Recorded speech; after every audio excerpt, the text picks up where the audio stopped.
What's going on, runners? Welcome back to the channel. Thank you guys for tuning in once again. I really appreciate it. To my new subscribers, thank you guys for subscribing. Everybody that's commented and liked the video, thank you guys. I really appreciate it. So let's just go ahead and get right to it. So no updates today because, as you read in the title, this is it for me.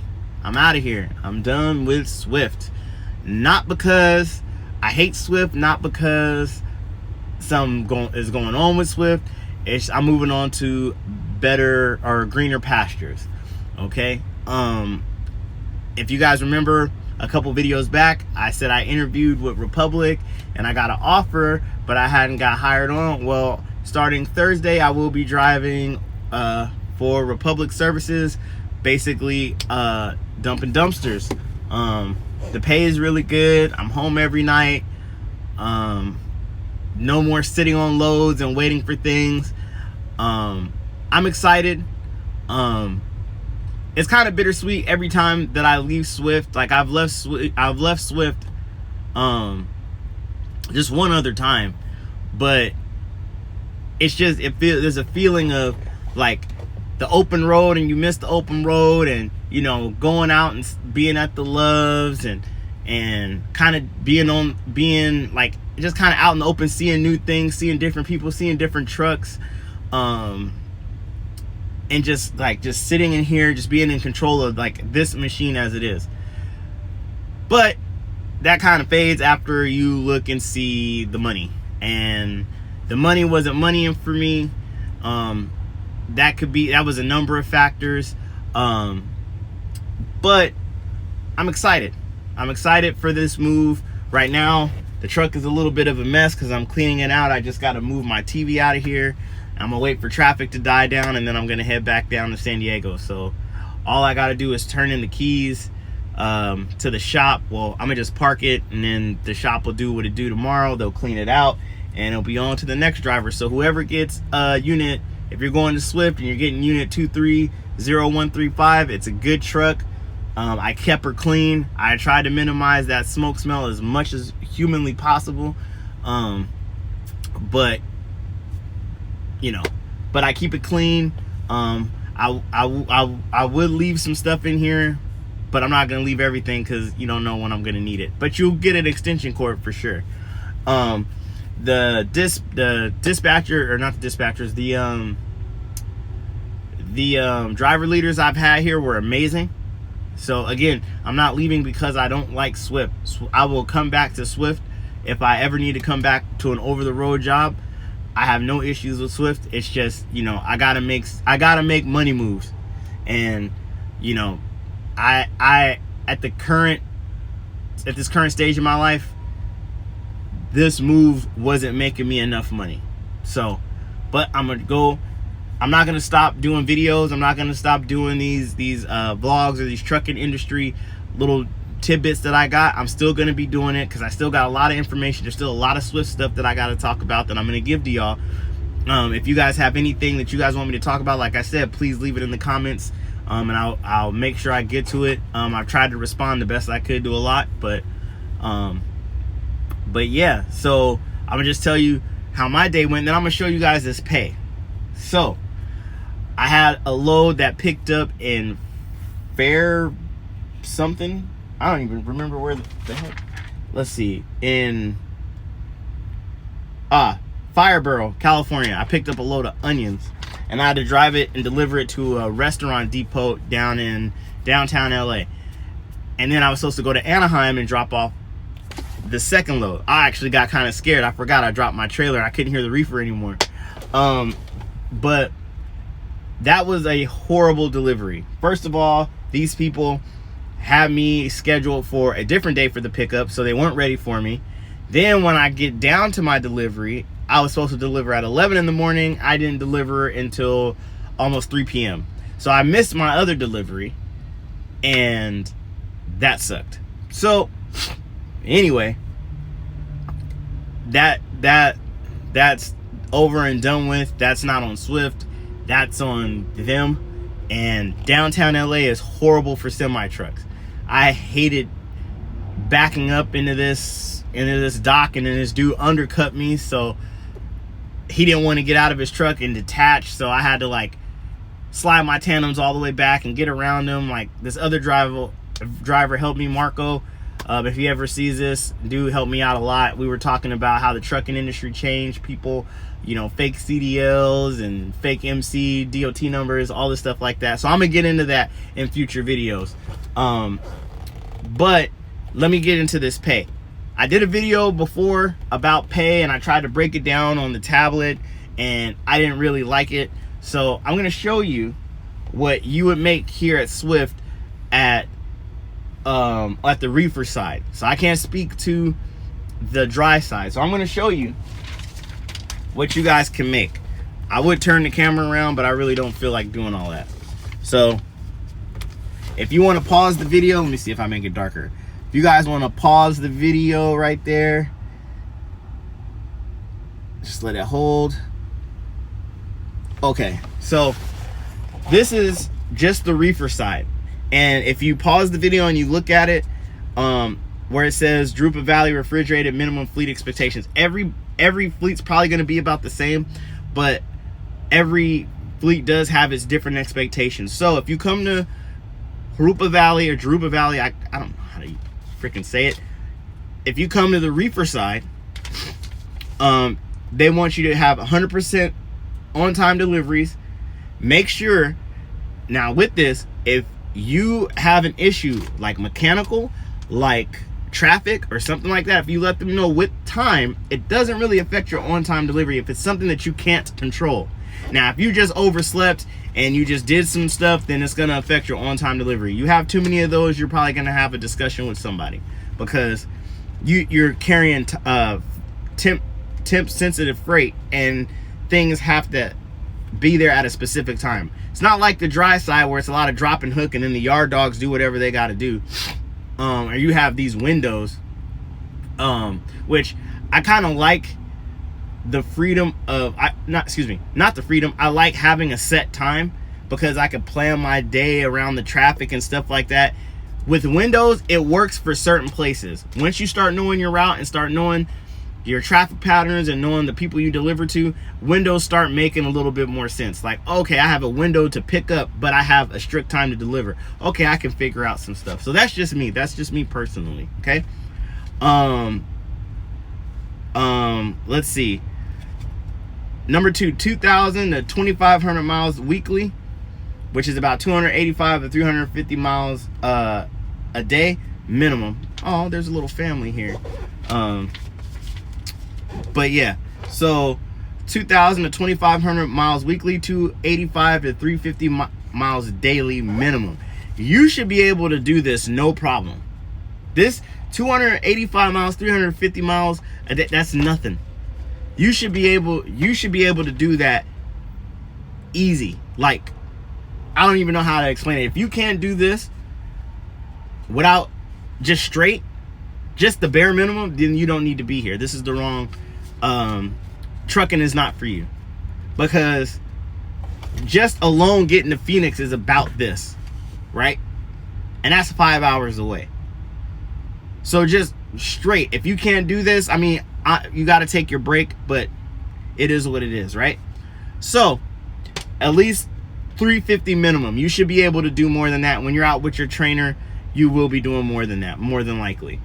No accidents or cargo claims. Now the cargo claim, that's not on us. Now if you were driving this truck like a bat out of hell and you damaged some cargo, okay, that's one thing. But sometimes these people at the warehouse, they load stuff in kind of heavy and they damage it with the forks, and you have what's called OS&D, or over shortened damage, that the receiver's not going to take. That's not on you, that's on them. So you don't have to worry about the charge.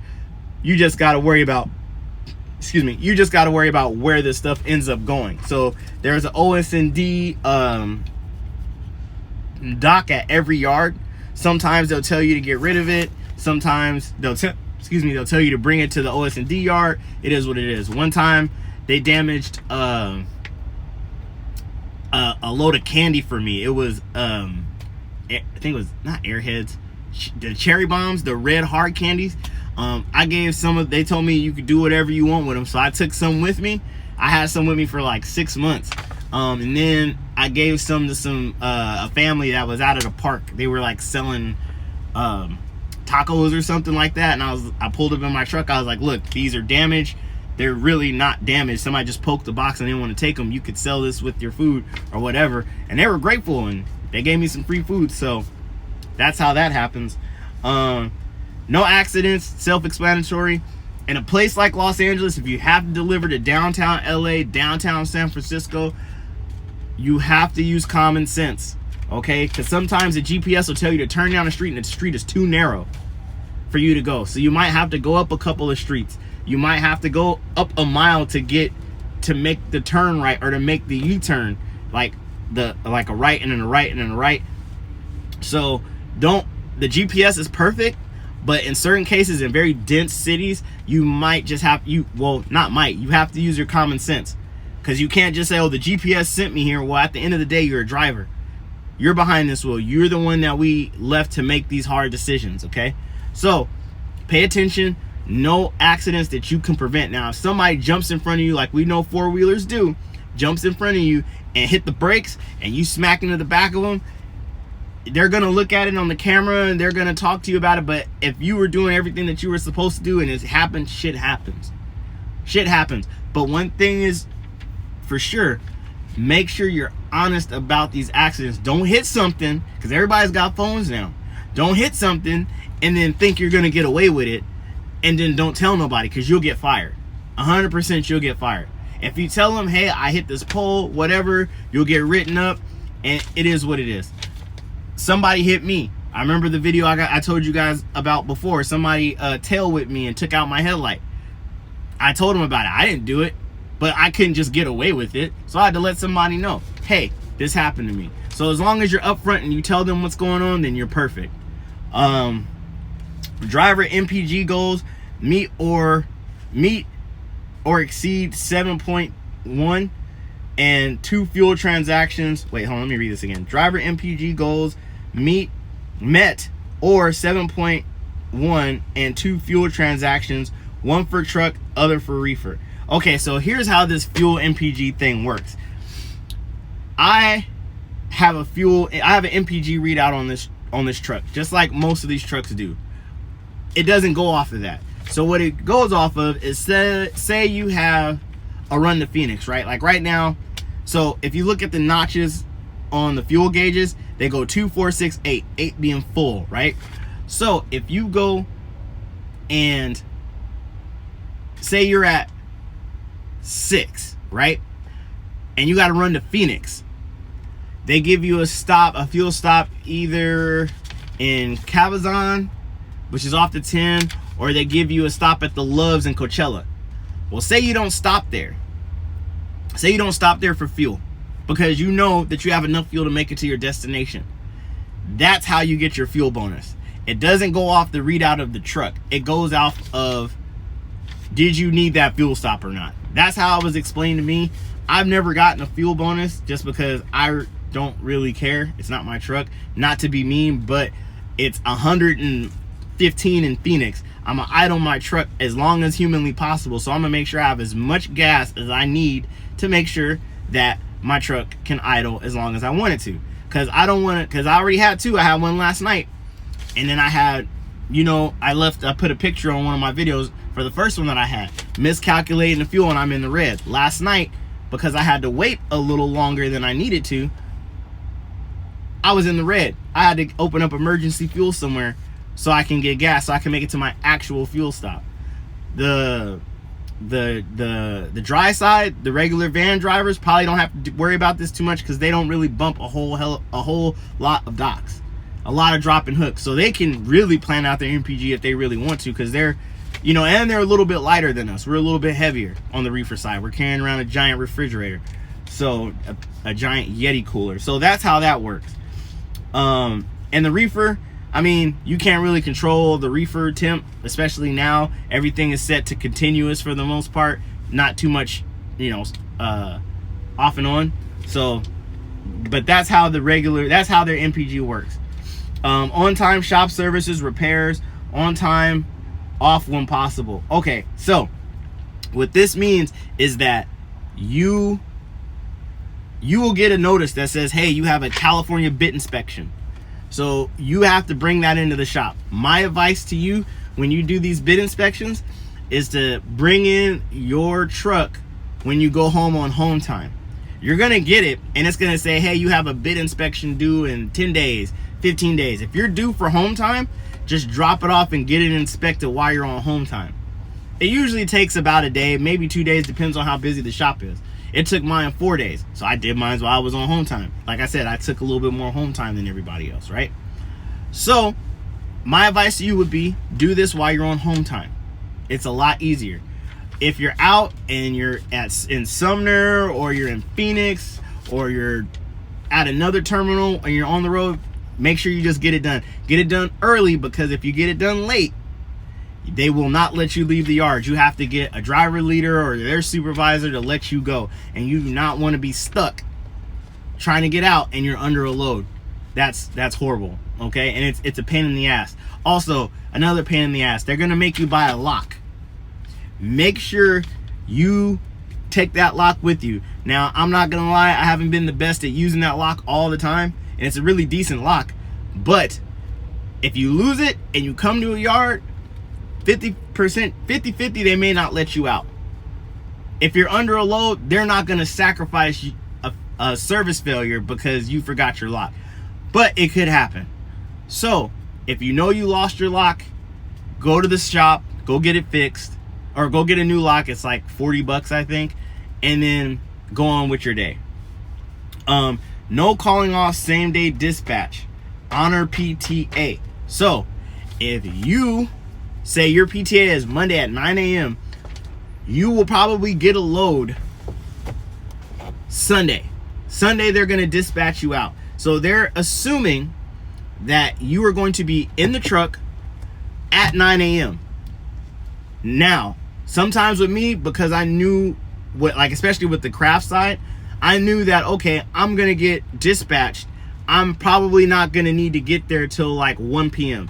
because nothing moves out of that yard. Or if they send me to the craft facility or this Penske or whatever lineage I think it is, out in Riverside across the street from the airport or the military base, it's a window because they load it and they move the trailer, so I can get there anytime. But if it's another, even the Campbell's soup place up here, they move the trailer, so it's not a live load. So if I know it's not a live load, I'm gonna get there when I get there. But if it's a live load, they're expecting you to be in the truck at 9 a.m. when you say you're going to be there. That means you clock in at 9, you're on your way to the facility whatever time they're going to load you. If you call off, you can call off. It's not saying that you can't be sick, but if you call off and it is just piss poor planning on your part, it's going to look bad.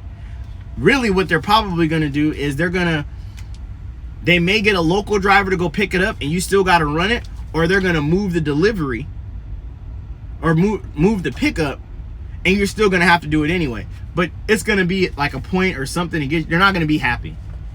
And then that can go against you getting better loads in the future. So just remember that. Again, I know I said this before, I'm sorry, the audio kind of sucks. I had to cut off my truck so you guys can hear me. If I'm yelling, I'm sorry, but this is kind of how we got to go right now. So with all that being said, then you see this down here, right? The fuel and safety and production. So basically you get a total of 8 cents. You could get 8 cents as a monthly bonus. So what it says is a monthly minimum requirements. So complete a minimum of 6,000 miles in a month, which should be, I mean, you should meet that easily if they're doing what they're supposed to do and you're doing what you're supposed to do. In 2 weeks, I could do 3,000 miles minimum, just depending on where I go. If I go out to Colorado and back, if I go up to Oregon and back, like, I can make that happen. That's not a big deal. So 6,000 miles minimum, no preventable crashes, complete 1 eligible Swift University course. So you have to do these little courses on the computer. And it's just, you just watch them, get the knowledge, and click through it. And bonus paying position at the last day of the month. So basically, some accounts don't have a bonus. So like, crap, I got paid 65 cents a mile. they didn't participate in this bonus because I was already making the high end.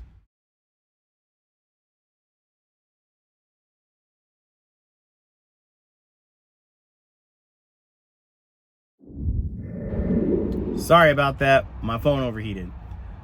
So anyway, if you pause and take a look at that sheet, the only thing really is just the pay, right? So it has your east-west region breakdown. You start driving, your 30,000 miles or 3 months, 60,000 miles, 6 months, 100K or a year and a half of experience. It just shows where your pay is gonna lie. So take a look at that. Other than that, there's no other real tidbits of information I can give you. These are starting to pop up places, so pay attention to those. Learn how to slide your tandems. Basically just listen to everything that your mentor, hopefully he's a good one, gives you and sends and tells you, and all the game and the knowledge, man. Because all that game and knowledge, those mentors, whatever company they're with, they're setting you up for the rest of your trucking career usually. So anyway, I'm gonna get up out of here. I gotta finish cleaning out this truck, and then I need to go get me something to eat. And I'm parked in these electric vehicle spots, so I know they're gonna want it here in a little while.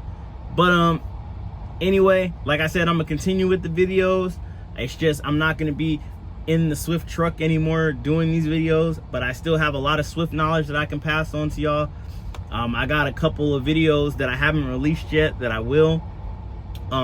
My only other advice to you guys that are coming to Swift or to any of these companies is take care of your truck. Clean it, treat it like it's your own car. I know it's a company truck, and I know being a company driver isn't the business these days, but if you look good, you feel good, you're gonna drive good. Kind of like if you look good, you smell good, you're gonna feel good, right? I took my stuff to the Blue Beacon in Arizona, got it shined up once a month when I was out there, cleaned up, rims polished off, Rain-X, all that good stuff to make sure my truck looked good. So when I'm down on the road, when I'm riding down the road, I look good. You know, I might be bummy in here. I mean, look, my hair is all messed up, my beard's all disheveled, you know. Well, a little bit of beard that I got anyway. But my truck looked good. My truck inside looked good, outside looked good. I felt good, right? So take care of your truck. Be safe out there. Watch for these dummies. And please, please, please be safe. If you're coming to Swift, I highly recommend it. It's the best company to start with, and you might want to stay here depending on what line of business you get with or what region you're in. Okay? So anyway, runners, I'll holler at y'all later. I'm gonna drop this video, and then I got a couple other videos I'm gonna drop. And you guys take it easy, be safe, make all this money this week that you can, and I will holler at y'all later.